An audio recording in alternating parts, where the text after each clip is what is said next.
Got this question here from our boy about changing seasons, changing energy. He says, yo, Elliot, I got a question for you about how our energy changes with the seasons. A few months back, you talked about how if becoming winter, it was becoming winter and you like to meditate, read, and do other introverted things. Since spring is right around the corner, I was wondering if you could share with us some things you like to do as the days get longer and we seem to have more energy.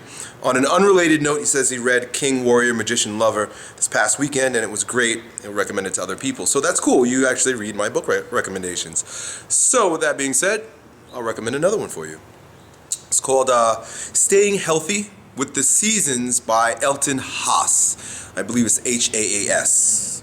Elton Haas. But it's more of a reference book to give you just some ideas about how to stay healthy with the seasons and what type of physiological changes are happening within the body as the earth does its rotation around the sun and changes its position in the cosmos. We are related in that particular way. You know, we're on this piece of dust, and whatever this piece of dust is doing affects us. We tend to think that that's not necessarily the case, especially because we live in a society that is against the body, is against health. But the fact is, if you are sensitive to the changes in your body, you will realize that shit, I don't feel the same in November as I did in July. And it's okay, it's normal, it's natural. And as I've been exploring and experiencing and working within myself over the past several years as I've become more sensitive or attuned to the changes in my own body and energy during the seasons, a resource like the book I just shared with you, but also being very mindful of and even journaling your tendencies from year to year during particular seasons, you can navigate the type of energy you expend or cultivate and how you go about your life from season to season. You know, it's funny because I watch my videos. I've been making these videos for several years now, and I can watch videos from the summertime and the fall, so on and so forth, and I look at myself and I'm like, I know what kind of person I was at that particular time. Now, of course, there are so many different factors. You know, obviously there are physiological changes based on the diet that we're eating or the stressors in our life with our family, with career. What kind of exercise program are you engaged in? Are you consistent with your exercise? But also, we've got to consider that the environment, the earth, the weather, all contribute to how I'm feeling during different seasons, and I can see it reflected in my videos. That's sort of my way of journaling and paying attention. One of the things that I've embraced, right, and of course this idea is not mine, but I'm experiencing it now, and I'm navigating my life in a way that honors this, is that around Thanksgiving time, right, when our ancestors it was like harvest time, so now you're kind of like, you're sort of chilling out a little bit, right? You're not planting and plowing like you are in the spring, but you're cultivating. You know, you're recouping your energy. You're eating a little bit better because you actually have the crops to eat. And we would engage in celebrations at that particular time. It's no wonder that many of our holidays are in this winter, this downtime of the annual season and then the energetic season of the individual. I've, of course, created a lifestyle for myself, but also honor these changes by chilling the fuck out. You know, once wintertime comes and the world says, oh, it's Black Friday and you need to go and start spending more, and every company is like, sale, sale, sale, sale, bottom line, bottom line, bottom line. Do as much as you can before the tax season ends, right? Because that's really what our entire world revolves around, a economic machine, right? So, you bust your ass, they want you spending, and you've got to bust your ass from Black Friday, right, which is the first shopping day of the shopping season. They call it the fucking shopping season now, which is a little weird. But anyway, the shopping season, right after Thanksgiving to up to Christmas, right? And we're in a frenzy, buying shit, stepping on people so we can buy stuff. And then if you are on the other end of the commerce seesaw, Your boss is breathing down your neck, quotas, hit quotas, meet quotas, go to parties, right? Because all the companies, they have to spend money during this time of year so they can write it off before the fiscal year ends, right? So there's all this turmoil and activity during a time where there's less sunshine and there's less energy. So you really are just beating a dead horse during this yin time, this cultivating time, this cold, dark time of the year. Cold, dark, yin, female, receiving, cultivating, nourishing time of the year. You're beating the shit out of yourself. Most people are beating the shit out of themselves, not realizing that, you know, the world is making you neurotic because of the demands they place on you, because it's shopping season. And you've got like exams too. I love that one. Like you're in college too. They train us this way.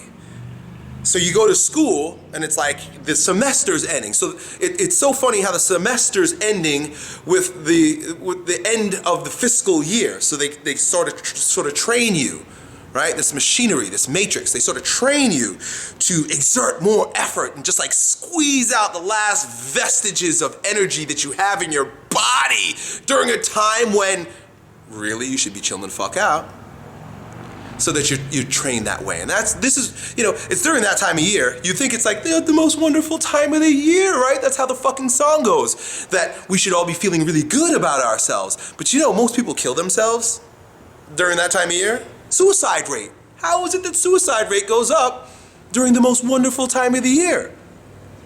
Because the world is making us sick during the most wonderful time of the year. It's really the most wonderful time of the year because you're supposed to chill the fuck out. Don't go to the mall and spend all you've gained through the season of sowing to buy shit that you really don't fucking need, to work extra hours so that you can meet quotas and have bigger write-offs for the fiscal year end.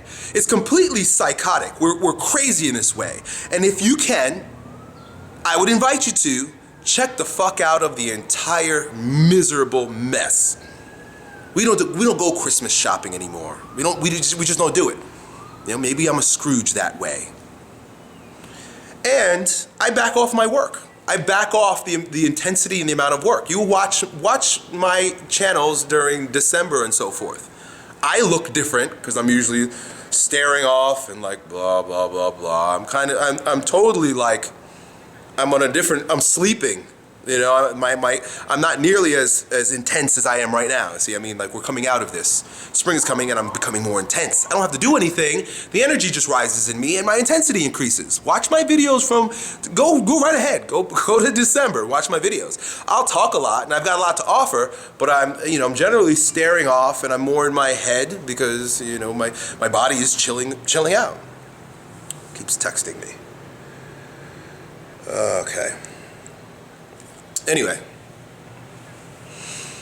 now things are changing, and during the time of year that is associated with sowing, with putting in, is when it's normal and natural to do little. The sun is out longer, the days are a bit longer, it's warmer, so you're coming out, you're thawing out from all of the icy cultivation of the winter.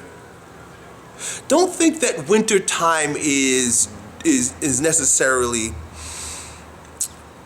a waste, or chilling out in that particular way, yielding in that particular way is a waste, because it's the springboard through which you gather your momentum for the spring and the summer. The more you can chill out during the winter, the more you allow the energy to go in, right? The more you'll be able to produce later on. That's why yin, female. Winter is considered female, dark, cold, female. What does the female do? It cultivates, it brings in, and it inside. Now here's the thing. The energy is very active on the inside. It's not so, it doesn't move out like during the time of the year when you're exerting yourself and you can see it on the outside. It's not that it's gone. It's not that your energy's gone, but it goes in, just like a woman who is cultivating life in the womb. She's not going, we're making a baby in here. Let's go. That's not how a baby's made. You know how a baby is made? You know what a human being looks like when a baby's being made?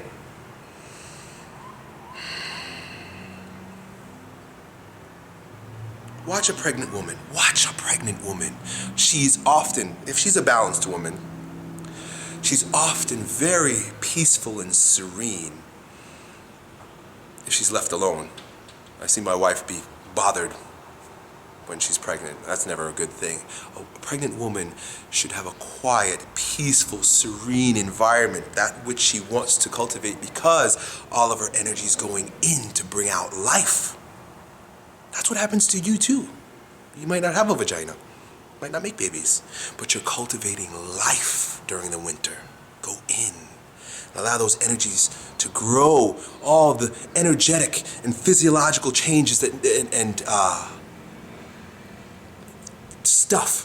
things that need to happen inside you, so that when it's time to burst out, you're just like a baby popping out on the scene with all the energy that a baby has when the springtime comes. You know, this is all metaphor, but it's literal.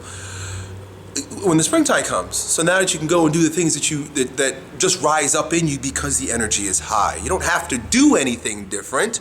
You're just going to, because you are different, things are going to happen differently. The you is just going to do stuff that's different. You know what happens during the springtime? They call it spring fever, right? Where you're like, all of a sudden, like, women start looking more beautiful, and you're getting more erections. You're just kind of like, oh man, you're moving out. Sexual energy increases. So you're wanting to move out, and that's when, like, you know, people fall in love, so on and so forth. So that's it.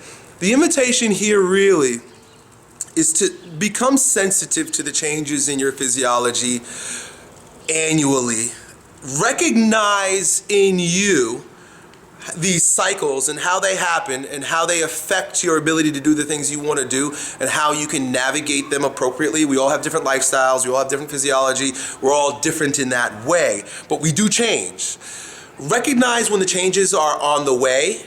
Think back to what kind of mistakes you made about it last year. Oh, I make so many mistakes. I'm discovering that, like, every year, like in the early fall, like after the height of summer, I get depressed. And I know, because that's a big transition time. For me particularly, September is a big transition time from the kids have been out of school, now they're going back to school, and obviously the changes in the position of the earth, but also my responsibilities, so on and so forth. And 2 years in a row, I've watched myself grow depressed. So now it's like, I'm having this conversation with myself, I'm like, okay, next summer, there are some things I need to avoid, some things I need to make sure I do more of. And then when I see the time of the year coming that this depression sort of creeps up on me, I'm prepared for it. I can handle it from an objective standpoint. And also, like I said, I can do things to make sure that it doesn't dig me deep into the hole that I've gotten myself into in the past. This is the idea, this is the power of being aware of what's happening to you. And you're empowered in that way. So that's it, my friend. Very great conversation. I really enjoy ideas like this. It's all recognizing the dynamics of becoming the strongest version of yourself, how there's a very cyclical nature to our personal growth. It's not as linear as we'd like to think it is, and also learning to detach ourselves from the demands of the pathology, the mass pathology, the mass neurosis of the world, and how society would have you behave regardless of how your physiology and energy is changing from season to season and as you evolve as a human being.